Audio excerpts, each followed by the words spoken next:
Millard Fillmore, January 7, 1800 to March 8, 1874, was the 13th President of the United States, serving from 1850 to 1853, the last to be a member of the Whig Party while in the White House.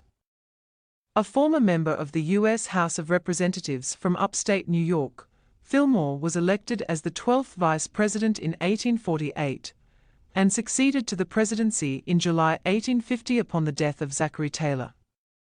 Fillmore was instrumental in passing the Compromise of 1850, a bargain that led to a brief truce in the battle over the expansion of slavery. He failed to win the Whig nomination for president in 1852, but gained the endorsement of the nativist Know Nothing Party 4 years later, and finished third in the 1856 presidential election. Fillmore was born into poverty in the Finger Lakes area of upstate New York. His parents were tenant farmers during his formative years.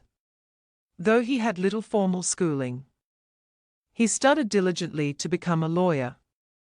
He became prominent in the Buffalo area as an attorney and politician, and was elected to the New York Assembly in 1828 and to the House of Representatives in 1832. Fillmore initially belonged to the anti-Masonic Party, but became a member of the Whig Party as formed in the mid-1830s. He was a rival for the state party leadership with the editor Thurlow Weed and his protege William H. Seward. Throughout his career, Fillmore declared slavery evil, but said it was beyond the federal government's power to end it. Seward was openly hostile to slavery and argued that the federal government had a role to play in ending it. Fillmore was an unsuccessful candidate for Speaker of the U.S. House of Representatives when the Whigs took control of the chamber in 1841, but was made chairman of the Ways and Means Committee. Defeated in bids for the Whig nomination for vice president in 1844 and for New York governor the same year, Fillmore was elected Comptroller of New York in 1847, the first to hold that post by direct election. As vice president, Fillmore was largely ignored by Taylor. Even in dispensing patronage in New York, Taylor consulted Weed and Seward. But in his capacity as president of the Senate, Fillmore presided over its angry debates, as the 31st Congress decided whether to allow slavery in the Mexican Cession. Unlike Taylor, Fillmore supported Henry Clay's Omnibus Bill, the basis of the 1850 Compromise. Upon becoming president in July 1850, he dismissed Taylor's cabinet and pushed Congress to pass the Compromise.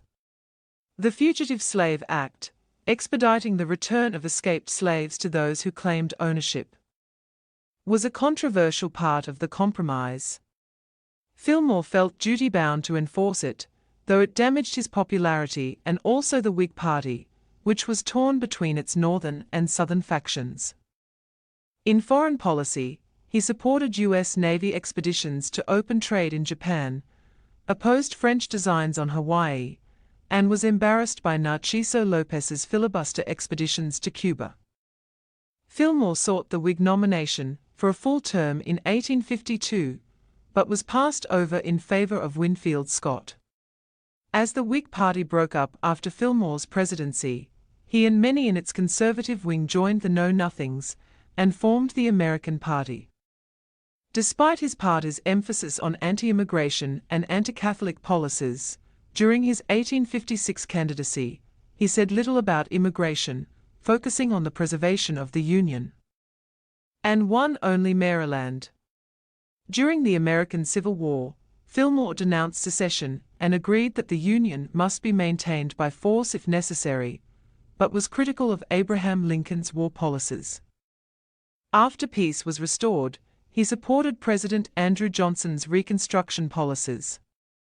Fillmore remained involved in civic interests in retirement, including as Chancellor of the University of Buffalo, which he had helped found in 1846. Historians consistently rank Fillmore among the worst presidents in American history, largely for his policies regarding slavery, as well as among the least memorable. His association with the Know Nothings and support of Johnson's Reconstruction policies further tarnished his reputation and legacy.